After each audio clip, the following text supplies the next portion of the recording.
to give this some thought, because today this is one of the hobbies of the modern person, to attend courses, to attend lectures. And alhamdulillah, nothing wrong with that. It's a very good thing. Alhamdulillah, we definitely support that and we applaud that.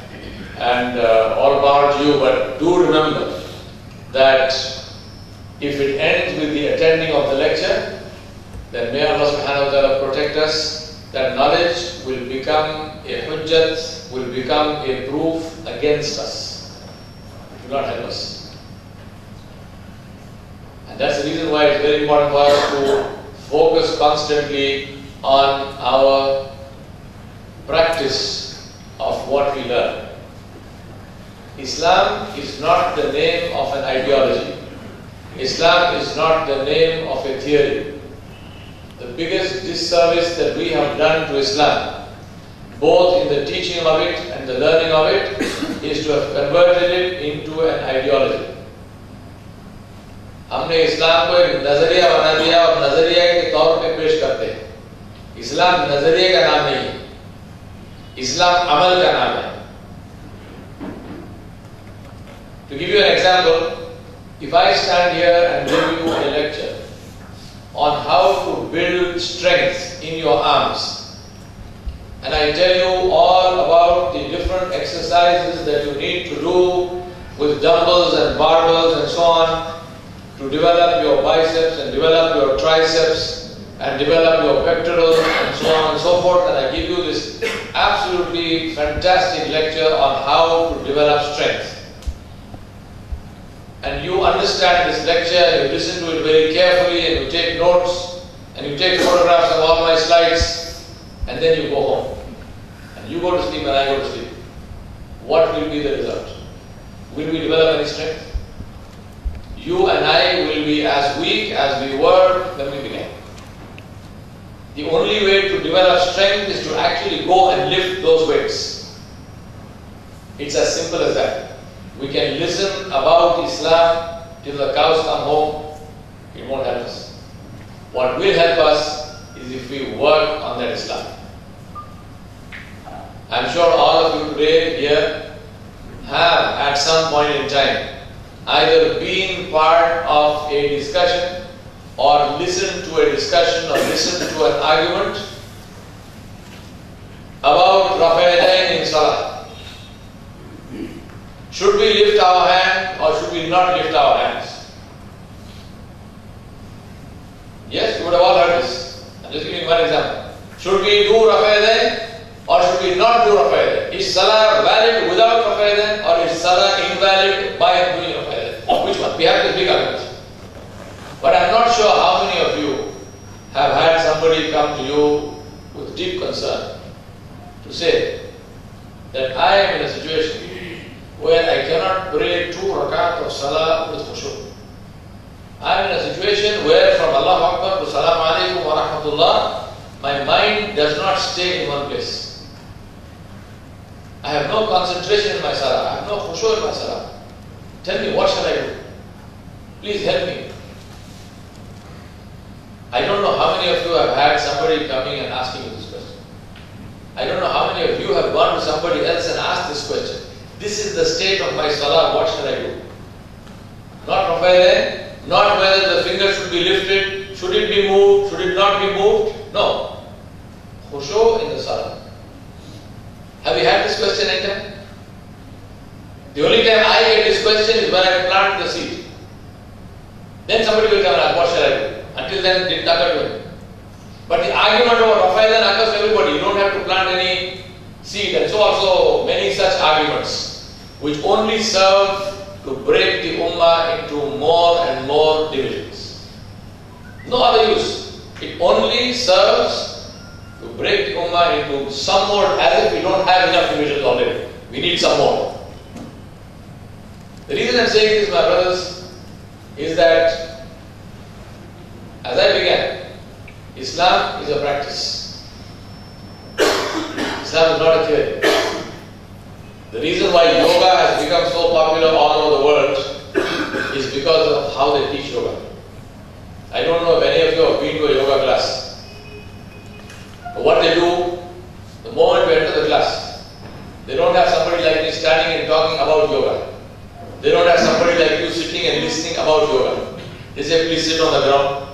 fold your legs, put your hands, shut your eyes, start breathing, take the breath in from one nostril, out through the other nostril. From the word go, he teaches you how to do yoga. He does not tell you what is yoga, where is the origin, how did it start, how did it end, nothing. He just said do it.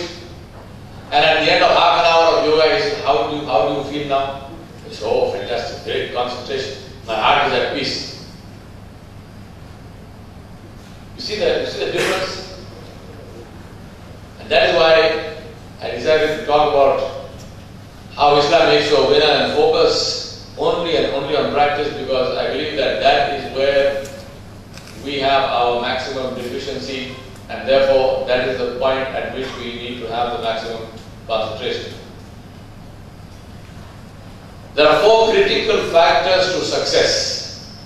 So before we say how Islam makes you a winner, let us see who is a winner.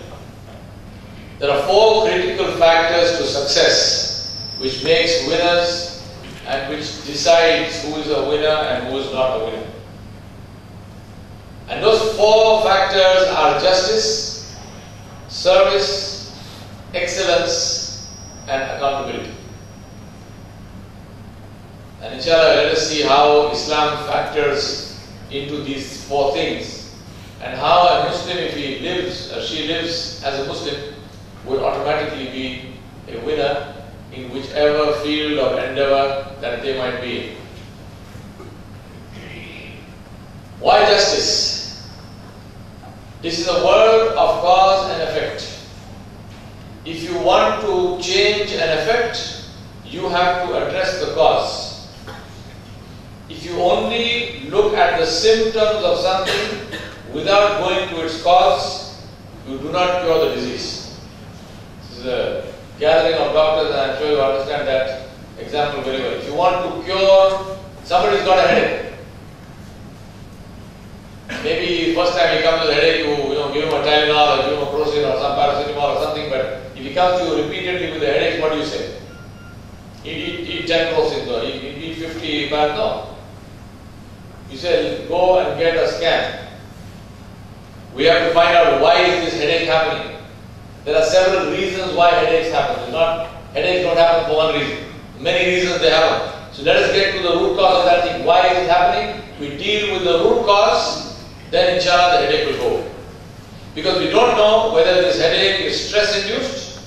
We don't know whether this headache is because of a brain tumor. We don't know whether this headache is happening because of acidity.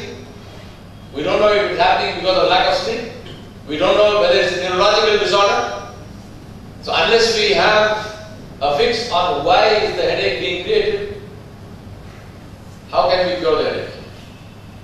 Today we live in a world where the biggest headache is lack of harmony, lack of peace. And people say, how can we have peace? We want to have peace. How can we do away with violence? Now what must you tell them? You must tell them that peace is an effect. Peace is not a cause. Lack of peace is the headache. You want to have peace? Go to the cause. Why is there no peace? Let's look at the cause. Justice is the cause of peace. Peace is the result of justice. Injustice breeds protests, breeds distrust, breeds violence, breeds all kinds of irregularities, because people will not sit quietly if there is injustice. If you want peace, establish justice. First principle of Islam. But the problem is that when self-interest is involved, objectivity is the first casualty. People are very happy to analyze other people. They are quite accurate with that. But you tell them to analyze their own children, all their analytical ability goes out of you. Tell them to analyze themselves, and you have an even bigger problem. But the reality is the rules are the do not change because I am involved. Rules do not change because my children are involved or because you are involved. The rule is the same. What is right, what is wrong is wrong. And that's the reason why Allah subhanahu wa ta'ala said in the ayah that my brother recited in Surah Al-Nisa, Ya ayyuhalladhina amanu kunu qawwamina bil qisti shuhada. Kunu qawwamina bil qisti shuhada'a lillahi walau ala anfusikum aw al walidayn wal aqrabin in yakun ghaniyan aw faqiran fallahu awla bihima fala tattabi'u al hawa an ta'dilu wa in talu aw tu'ridu fa inna Allaha kana bima ta'maluna khabira.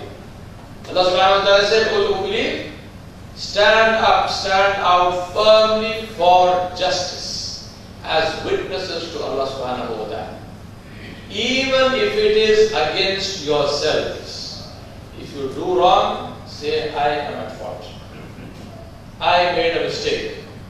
I am sorry, I was wrong. Because fear Allah, do not fear anybody else. Stand out firmly for justice as witnesses to Allah subhanahu wa ta'ala, even though it is against yourselves or your parents or your kin, your family, be that person rich or poor, irrespective. See the psychology of the Quran. Allah subhanahu wa ta'ala should know because He created us. Our standards change. If the person opposite us is a poor person who has got, can't do very much, then we become very brave in establishing and demanding that justice should be done. But if that person in front of us is a rich person, influential person, then our standards become much softer. So Allah subhanahu wa ta'ala is saying, no, justice is justice. Rich or poor, whoever it might be. Allah subhanahu wa ta'ala is a better protector to both. So follow not the lust of your heart, lest you may avoid justice, lest you may do injustice. And if you distort your witness or refuse to give it, verily Allah subhanahu wa ta'ala is well acquainted with what you do. I don't know how many of you know, but recently this particular ayah was put up in Harvard Law School. They displayed it in Harvard Law School on their own. Nobody told them that. They found this ayah and they displayed it in Harvard Law School. And they said that this is the finest description of justice anytime, anywhere, in any book in the history of the world. Harvard Law School did this. So we had a lot of our brothers and sisters sending this news around on WhatsApp and on BBM and on SMS and on this group and that group and Facebook status to say this is what Harvard Law School has done. See what a wonderful kitab our Quran is. That Allah subhanahu wa ta'ala's ayat has been put up by the people who are not even Muslim, and so on and so on. So this is great news circulated in the Muslim world. So when somebody came and asked me, they said, did you hear of this? I said, yes, I heard of this. But I'm wondering, how many of us did more than sending a BBM message? How many of us did more than sending a WhatsApp message? How many of us saw this ayah and read the news that Harvard Law School put up this ayah on their notice boards and then reflected and said, how do I measure up against this ayah of the Quran? Because Allah will not ask me, did you WhatsApp this information? Did you BBM this information? Allah will ask me, were you just or not? Did you commit injustice or not? Yes? And that is why I began by saying that our problem is not that we don't know. Our problem is that we don't do action. Islam goes even a step further than justice. Rasulullah sallallahu alaihi wasallam, in a beautiful hadith, he said that in an argument, if you are in the right,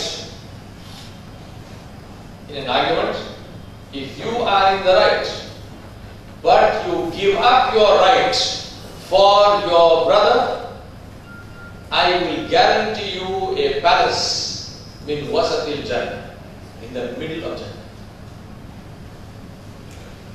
How many of us are involved in family disputes where we sue our own brothers and our own sisters, and we sue our fathers and mothers in the courts for part control of a property, part control of a house, and so on and so forth, worth a few lakhs or a few crores. And we do not consider that we are selling our honor in the street, and we do not consider that we are breaking the relationships of the womb, and we do not consider that even if we win that case, we have to leave it behind. You're not going to take that with you when you die. Whereas if you leave it in favor of your brother, and you say, Alhamdulillah, no problem, take it. Because the Nabi of Allah sallallahu alaihi wasallam said, he will give me a palace in the middle of Jannah. I'm looking for that palace. Take this, keep it, no problem. Alhamdulillah, I'm not on the street, I'm not a beggar, it doesn't matter to me. Allah has given me enough. So let me tell you a story about this.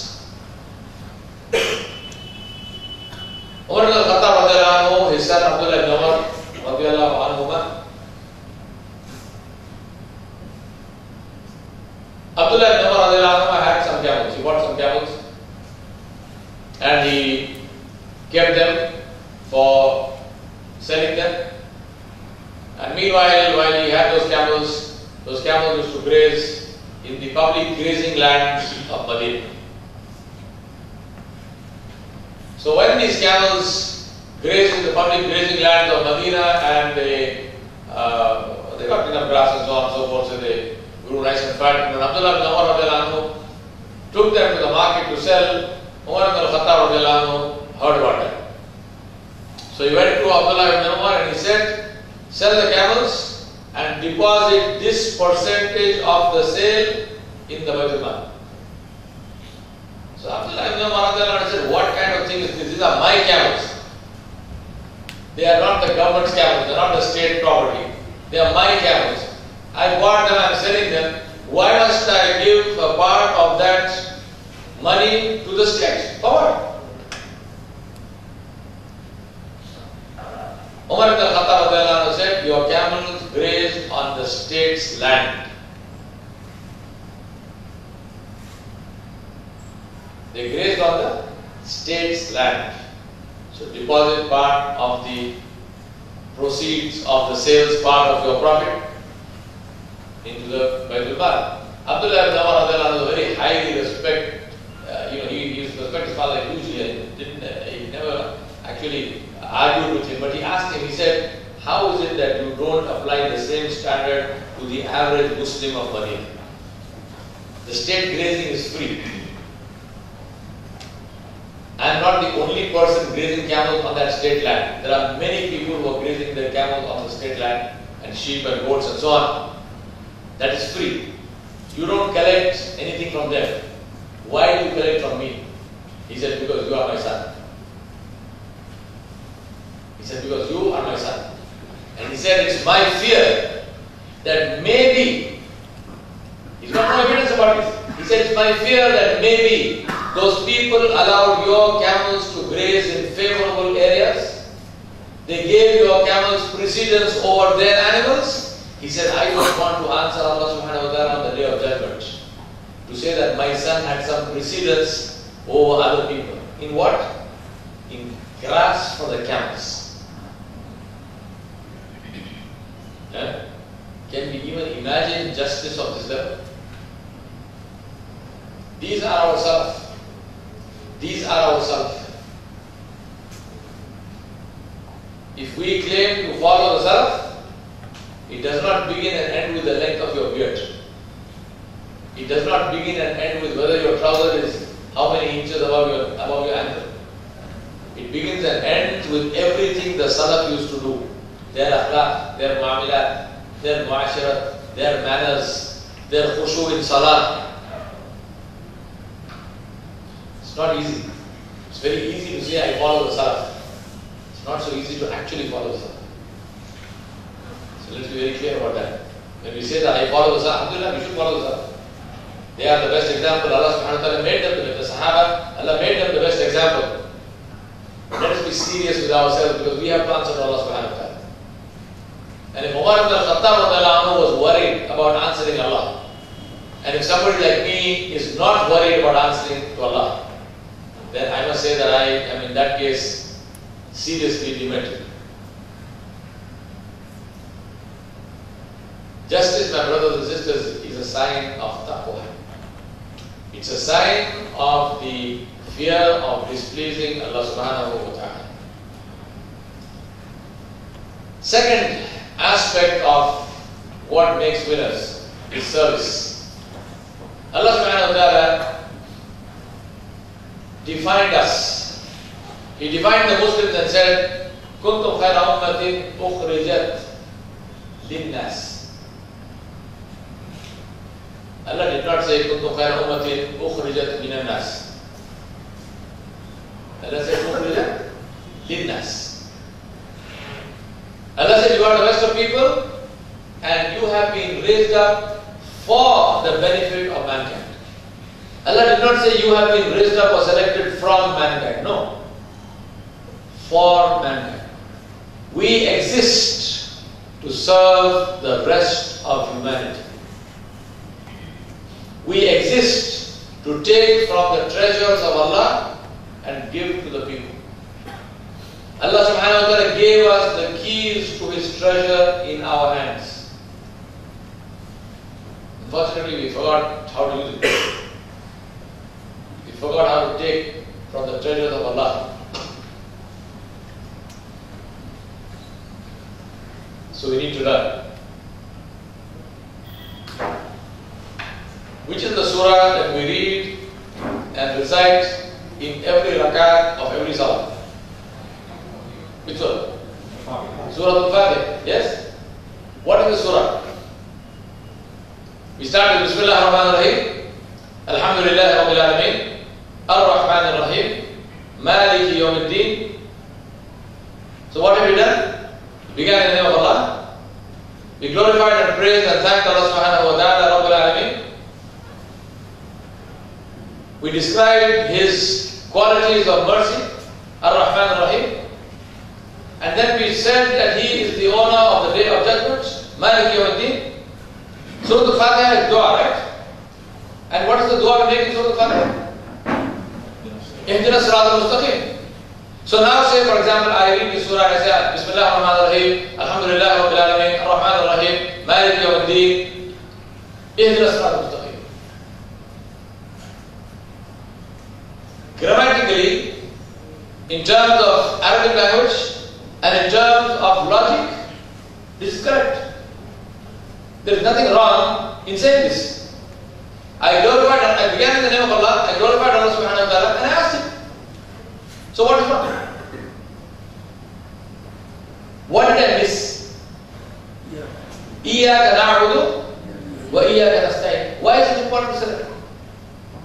Why must I say that?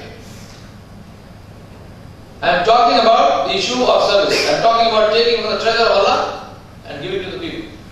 Why must I say Iyaka na'budu wa iyaka nasta'in? Obviously it is part of the surah, so I should say it. I am not talking about that. I am saying what is the logic? What is the logic for Iyaka na'budu wa iyaka nasta'in? Humility. So I am humble. I glorified Allah subhanahu wa ta'ala all this while. What more humility do you want? I mean, I'm not being arrogant, I am being humble. I was in the airport college this morning. So I asked the boys this question. So I said, let's do a role play. I said, say for example, the college has 1,500 students. So I said that the chancellor, Mr. Abdullah Kuni, obviously does not know every boy or girl by face. Right? He doesn't obviously recognize everyone. So I said, now if you meet Mr. Abdullah Kundi and you have something to, which you need from him, and you go to meet him.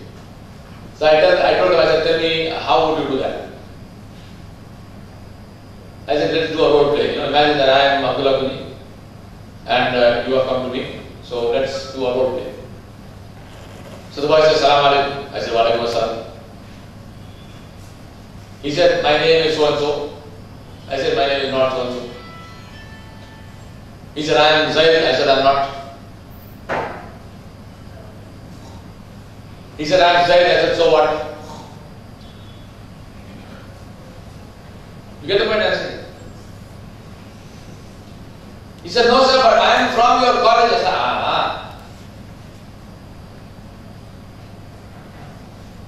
Now we are getting to the point. What is he doing when he is saying, I am from your college? He is establishing a link with me. He is saying, you have to listen to me because I am yours.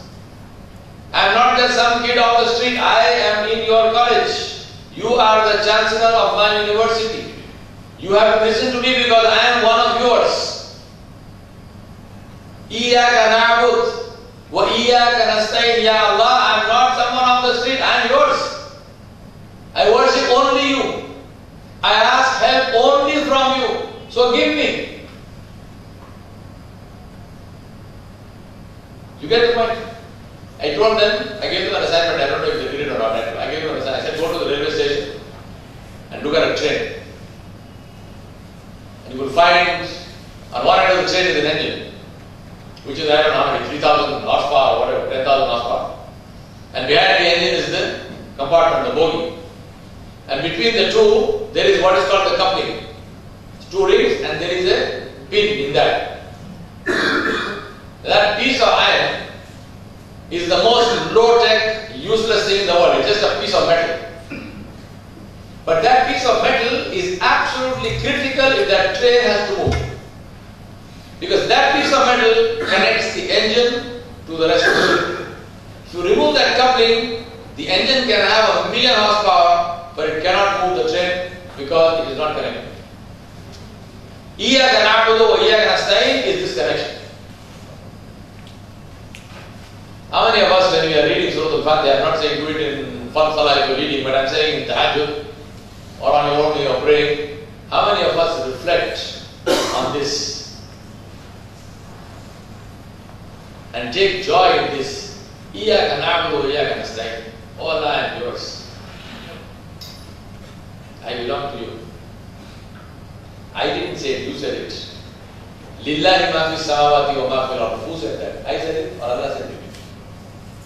Lillah, for Allah. Ma fi samawati, whatever is in the heavens, wa ma fil ardh, whatever is on the earth. Allah said it's all mine. I am on the earth. Yalla, you said I am yours. I didn't say the big difference between making a claim. I can claim anything I want. The other person says, I never heard of you. Who the hell are you? But when that person makes the claim, then we have a talking point. Allah subhanahu wa ta'ala said, you belong to me. You belong to me. So I stand in salah and say, Iyaka na'budu wa iyaka nasta'in. Ya Allah, I am yours. I worship only you, nobody else. I ask help only from you, nobody else. Ya Allah, you are witness to know this. So now I'm asking you to give me. I'm asking you to give me. Rules don't apply to you. You are the maker of the rule. I have this difficulty. Difficulty is for me, not for you. You are the creator of the heavens and the earth. You brought out a pregnant camel from a mountain. You parted the sea for your Nabi. You opened the skies for another Nabi. You parted the moon for another Nabi. What rules? I'm asking you. Ya Allah, give me. Zid karo. Ro Allah ke saamne. Learn to take from Allah subhanahu wa ta'ala. Don't worry about rules. How many of you doctors stand in the night in tahajjud and make dua your patience. I'm not talking about patience related to that you will do. I'm talking about normal patience. My father was a doctor. He died at the age of 80.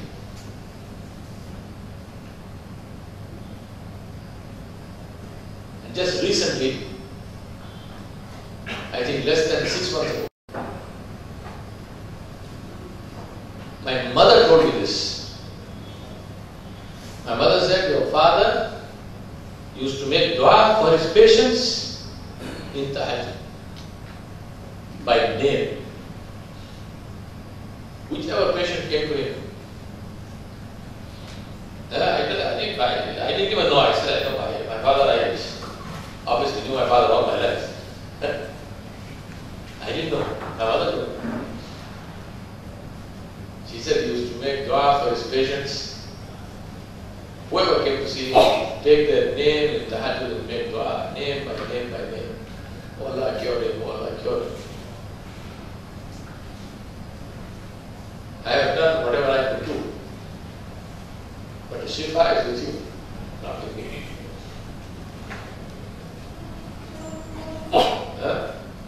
Taking from the treasures of Allah and giving to the people. We forgot. We forgot the meaning of service for life.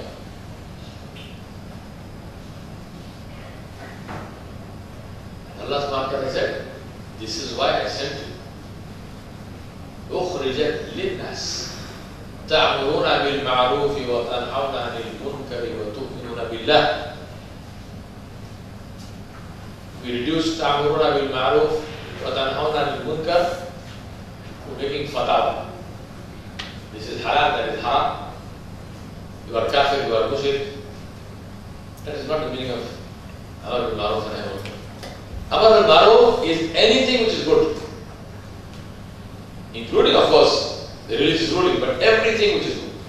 And Nahy anil Munkar, to stop something which is evil, anything which is evil.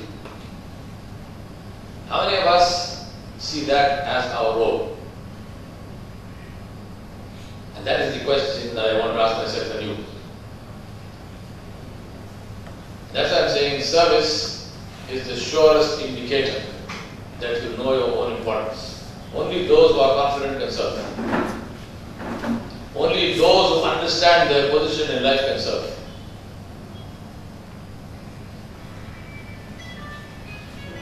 Now, brothers and sisters, why service? Because service is the secret of winning hearts. The route to the heart is through the belly. The world loves the givers and hates the takers. Nobody likes somebody who comes to take something. And everybody loves those who come to give things. Allah subhanahu wa ta'ala sent us to give, not to take. And that's why I'm saying only people with high self-esteem can serve joyfully, because they know what they have. They know what they have. In the Battle of Qadisiyah, Sa'ad ibn Waqqas was the commander-in-chief of the Muslim armies, and there was the commander-in-chief of the Persian army was a man called Rustam, a very famous general. Many poems have been written about him and so on. So Rustam sent word to Sa'ad ibn Waqqas and he said, send somebody, we have to ask some questions. So Sa'ad ibn Waqqas sent a Sahabi by the name of Rabi bin Amr. Rabi bin Amr was an African black man. And he was a Sahabi of Rasulullah sallallahu alayhi wa sallam. So Rabi bin Amr went. Now this is before the battle began. So he is in his armor and he is carrying his weapons. He rode his horse. And he went to meet Rustam, the commander-in-chief of the Persian armies.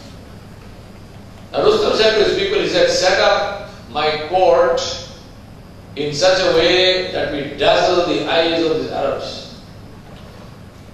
He said, these people are barbarians. We have a civilization which is 6,000 years old.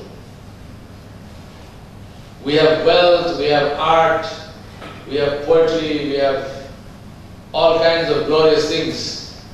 And these are camel herders and shepherds who live in tents.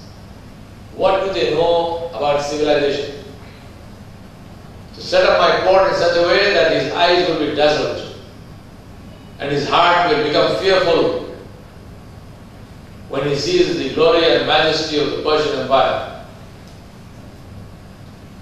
So accordingly the whole court was set up, and carpets and gold and silver and brocade and weapons. And that is the atmosphere into which Rabi' bin Amr came. Single one man alone. And he walked up, and Rustam was sitting on a throne on a high platform. So Rabi' bin Amr walked up and he stood there. The courtiers, they said, prostrate, lie down flat on the ground, because this is how we greet our ruler. Rabi' bin Amr said, I do not bow to anyone other than Allah. So Rustam said, leave him alone. So Rustam said, why have you come? Why have you come? Rabi' bin Amr said, before I answer the question, we have to sort out another problem. And the problem is that you are sitting up on that throne, on that platform, and I am standing here on the ground. We cannot have this conversation. Either I come up there or you come down here. Then we can talk. Imagine the situation. Put yourself in that situation and think, what will you do, what will I do? This is Rustam's place. This is Rustam's land. This is his court, his army. One ishara, one signal, and Rabi' bin Amr will be chopped into so many small pieces that even the ants will not have enough to take over. Rabi' bin Amr does not have an iota of fear in his heart. He's telling him, you come down, I come up. Rustam didn't want to bring him up, so he came down. So now they are standing on the carpet. And Rustam asked him the same question. He said, why have you come? What do you want from us? And Rabi' bin Amr, who learned this deen at the feet of Muhammad Rasulullah sallallahu alayhi wa sallam, he said, we don't want anything from you. He said, we have not come to take. We have come to give you. So Rustam said, you have come to give us. He said, what can you give us? What can you give us? Rabi' bin Amr gave a response, which is a classic response that we can give to anybody in the world. They ask us, why are you here? Rabi' bin Amr said, لِنُخْرِجَ الْعِبَادِ مِنْ عِبَادَةِ الْعِبَادِ إِلَى عِبَادَةِ رَبِّ الْعِبَادِ. We have come to extract the slaves from the worship of slaves to the worship of the creator of the slaves, the Rabb of the slaves. لِنُخْرِجَ الْعِبَادِ مِنْ عِبَادَةِ الْعِبَادِ إِلَى عِبَادَةِ رَبِّ الْعِبَادِ. مِنْ جُورِ الْأَدْيَانِ إِلَى عَدْلِ الْإِسْلَامِ.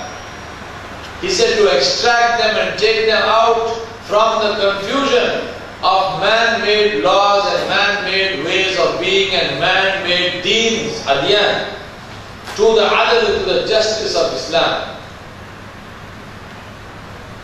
من ضيق الحياة الدنيا إلى وسعة الحياة الدنيا والآخرة. To take them out from the constriction, the stress, the strain of the life of this world and take them into the expanse of the life of this world, والآخرة, and the akhirah. He said, this is why we came. We have not come to ask anything from you. We don't want anything from you. There's nothing you have which I want. We came to give. That's why I say the world loves the givers. The world doesn't love the takers. As long as we remember this message and as long as we gave to the world respected us. The world loved us, the world welcomed us. And when we forgot, we are in the situation that we are in today. I'll tell you a story about a man who believed in service. As I speak, he is 94 years old and he is in hospital in a critical condition. Let us make dua that Allah subhanahu wa ta'ala gives him complete health and gives him hidayah, that when he takes him in the state of Islam, inshallah. President Mandela, when he was the president of South Africa, soon after independence, there is a Mandela Foundation, which is a charitable foundation in his name. And Hewlett Packard was doing some social development work under the auspices of the Mandela Foundation. So the CEO of HP, he's a white guy, he requested to meet President Nelson Mandela. So President Mandela invited him for breakfast. So the CEO of HP went to have breakfast with the President of South Africa, Nelson Mandela. This is a true story. So as he went there, he had his South African, black African driver. He's sitting in the back of the car. They drove up. Where do they see Nelson Mandela? Where would you expect to see the president of the nation if you were going to the presidential palace to have a meal with him? Who would you expect to welcome you as you got out of your car? You are not even a citizen of the country, you are an outsider. Normally, the protocol is that the ADC will welcome you and take you up the stairs and put you into an anteroom and you wait there and somebody will come and offer you some tea or whatever it is, and then at some point the president will come or you will be taken to the president. This is the usual protocol for these kinds of things. I have had the opportunity of meeting a president and a king, so I am telling you from my personal experience. But what happened to the CEO of Hewlett Packard? He found Nelson Mandela waiting for him at the bottom of the stairs, himself. So Nelson Mandela now takes him by the hand and takes him inside the presidential palace. And then when they go and sit down at the table and they are about to start their breakfast, Nelson Mandela asks the CEO of HP, he said, wasn't there somebody else in the car with you? So the CEO said, yes sir, that was my driver. So he said, please wait a minute. He gets up from there, he goes out into the parking lot himself and he calls the driver. He calls the driver and he tells the driver, your boss wants you to have breakfast with us.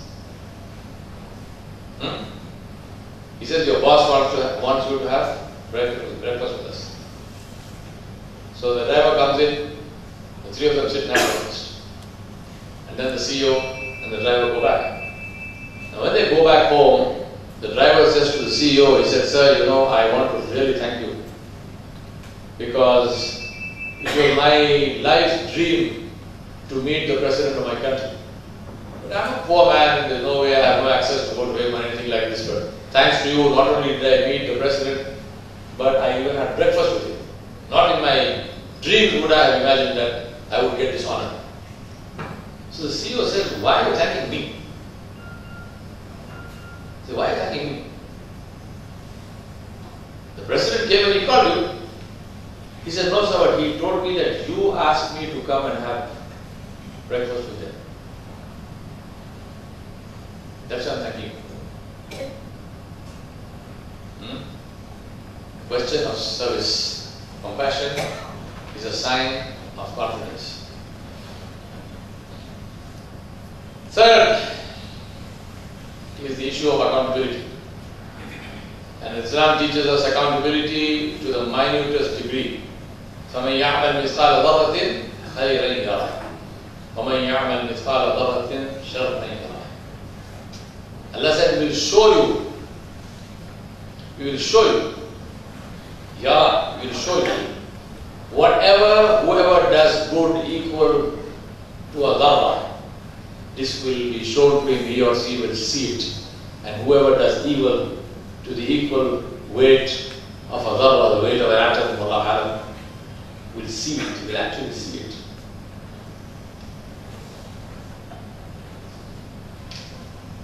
To illustrate this, another famous true story. Umar ibn al-Khattab used to go on rounds in the night. And one night he had gone on his round with his servant, and on the way back he stopped. He heard some conversation from a house, so he stopped outside the wall of the house and he heard this conversation between two women. And from the conversation he realized that it was a daughter and the mother. And the mother was saying to the daughter, put some water into the milk. And this is in the dead of the night. Put some water into the milk. The daughter said, I cannot put water into the milk because the Amir al-Mu'mineen, Umar ibn al-Khattab, has prohibited adulteration of milk, has prohibited water being added to the milk. So the mother said to the daughter, this is the middle of the night, inside our house. Umar is not here to see it. And the girl says to her mother, she says, my mother, I can hide it from Umar, but how can I hide it from the Rabb of Umar? Umar ibn al-Khattab heard this conversation. Next morning he inquired and he sent his servant to find out who are these people. And the man came back and he said that they're just the two of them, the mother and the daughter, the father is not there, we don't know, maybe he died or something. And they are poor and that's what they do. Umar ibn al-Khattab called his sons. He called Abdullah ibn Umar and he said, are you interested in marrying a girl who has taqwa? Abdullah ibn Umar said, no, I already have a wife, I'm not in need of another wife. He called his second son Asim and Asim said, yes, I need a wife. He said, call them, he sent a proposal. The Amir al-Mu'mineen sends a proposal to a poor woman who is a milk seller for the hand of her daughter in marriage to his own son. And he married this girl to his son. Why? Because of her taqwa. He said, that is the kind of woman that I want to marry. A woman who is conscious of Allah subhanahu wa ta'ala 24/7 and will not disobey Allah subhanahu wa ta'ala no matter whether anyone is watching or not watching. Accountability. My brothers and sisters, accountability is measured by what you do when nobody is watching. Everybody is good when people are watching. It's what you and I do when nobody is watching because we know that there is one who is always watching. Nabi Sallallahu Alaihi Wasallam said, if you are alone, Allah is the second, if you are two, Allah is the third. And the last one, condition of being a winner, is excellence. Excellence is to do your best, not because of payoff, but because of who you are. Excellence is the most powerful force to push the boundaries of knowledge and discovery. You do it not because somebody is watching, you do it not because of a payoff, you do it because of who you are, your own sense of who you are. And that's why excellence is to do more, not to do less. We have the hadith of Mirza Yawar Baig where he said, when you are weighing, give more, not less. Give more. He did not even say give equally, he didn't say give justly, he said give more than justly. And I want to close with another story. And the story is about a young doctor in his final internship year. A young surgeon who has completed his surgery, he is doing his house surgeonship, his internship. And very late in the night, they bring a case into emergency where a man has been in a drunken brawl. This man is drunk, and in whichever place he was drinking, somebody stabbed him, and not just stabbed him, he put the knife into his belly and turned it. So his intestines were chopped up in pieces. And this case was brought. And obviously immediately they opened up to see what is the situation. And this doctor, he saw that it was a mess, complete mess, because there was feces and partly digested food and God knows what. The whole abdominal chamber was full of mess. So anyway, they sent for the chief surgeon, and the surgeon said, prepare the person for operation, and I am coming. So the anesthetist, the theatre nurse, and this young intern. The surgeon came in, he washed up and he came in, and he took one look at the patient, and he said, close him up, he won't live. There's no point in doing anything. And he left. I'm talking about doing because of who you are, not because of the payoff. Surgeon left. So this young doctor, he asked the anesthetist and he asked the theatre nurse. He said, what do you say if I try my hand at sewing up this guy? He said, because I cannot bring my conscience to leave him. He's still breathing, he's not dead. I cannot bring myself to leave him and go away. So what do you say that we work on this? These are the days before suction pumps. These are the days before foam and all kinds of things today which we have. These are the days even before the sophisticated antibiotics we have. The only antibiotic they had in those days was penicillin. I'm talking about the year 1952. True story. So the doctor asked the theatre nurse and this one and say, what shall we do? And they said, no, we are with you. We will start and we will be here and we will see this through. They worked all night. All night. Because they had to clean all the dirt and try to fight infection whichever way they want, and each piece of intestine had to be sutured, and so on and so forth. They worked the whole night through. They closed up the patient. And these are the days before no ICUs and no ECG machines, and So they stitched him up, they took him into the ward. The next day the main surgeon came on his rounds. And when he came to this particular bed, he looked at the history sheet and he said, who is this? He said, sir, this is the guy that was brought in last night in emergency. He said, he's alive? He said, sir, he's alive. So the surgeon looked at this young doctor and he said, good work. He went away. This was in the General Hospital in Chennai, connected with Madras Medical College. The doctor who did all of this, the surgeon who did all of this, did not get 1 cent money for this. He didn't get any certificate for it. No one mentioned it. He told the story to his son 30 years later. I am the son.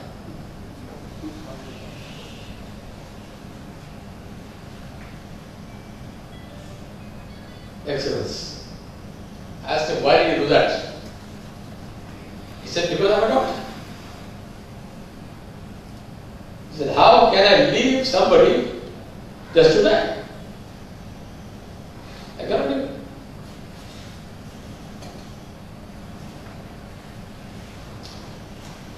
And that's why Your Excellence Muhammad Rasulullah sallallahu alayhi wa sallam, in the famous Hadith Jibreel, narrated by Umar ibn al-Khattab radiallahu anhu, the entire conversation between Jibreel alayhi salam and Rasulullah sallallahu alayhi wa sallam. Jibreel alayhi salam said, قال فأخبرني عن الإحسان يا رسول الله. And Nabi sallallahu alayhi wa sallam said, قال أن تعبد الله كأنك تراه فإن لم تكن تراه فإنه يراك. He, the inquirer, Jibreel alayhi salam, said, inform me about al-ihsan. And one of the meanings of al-ihsan is excellence. And Nabi sallallahu alayhi wa sallam said, it is that you worship Allah subhanahu wa ta'ala as if you are seeing Him. For though you don't see Him, verily He sees you. And what is the effect of the salah? What is the effect of salah like this? The effect of salah like this is that they put a condition, a ban on Abu Bakr as-Siddiq radiallahu anhu in Makkah. And the ban that they put in, and it's a long story, I won't take your time with the whole story, but just the takeaway from that.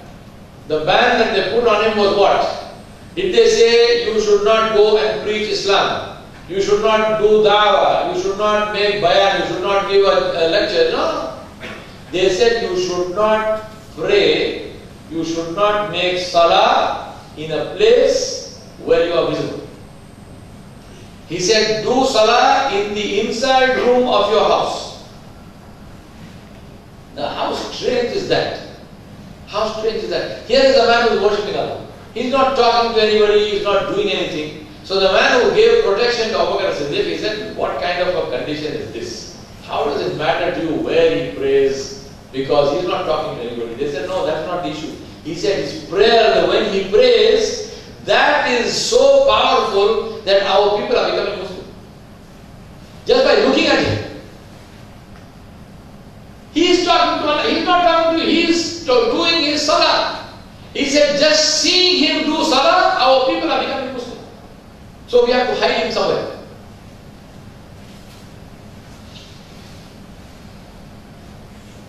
The standard is high, my brothers. The standard is high. And that is the standard which Allah subhanahu wa ta'ala set for us. And the beauty is that Allah subhanahu wa ta'ala left the door open for those people who are willing to work to live by that standard. Because Allah subhanahu wa ta'ala said, السابقون الأولون من المهاجرين والأنصار والذين اتبعوهم بإحسان رضي الله عنه ورضوا عنه. Allah said the Sabiqun, the first ones, the people who won the race, the Sabiqun, min al-muhajirin wal ansar, from the immigrants and the helpers. And if Allah wanted, that's why I say when we read the Quran, when we reflect on the Quran, we need to thank Allah subhanahu wa ta'ala for what He said, even before we do anything else. We need to thank Allah subhanahu wa ta'ala. If Allah subhanahu wa ta'ala had said, السابقون الأولون من المهاجرين والأنصار رضي الله عنه ورضوا عنه. Allah is pleased and they are pleased with Allah. Allah is pleased with them. With whom? With the Muhajirin and the Ansar, the Sabiqun, not just all Muhajirin, the best of them. Allah is pleased with them and they are pleased with Allah. The ayah would have been complete, but the door would have been closed forever. The ayah refers to the Sahaba only. How do you and I thank our Rabb for leaving that door open by saying, those who follow them in excellence, bil ihsan.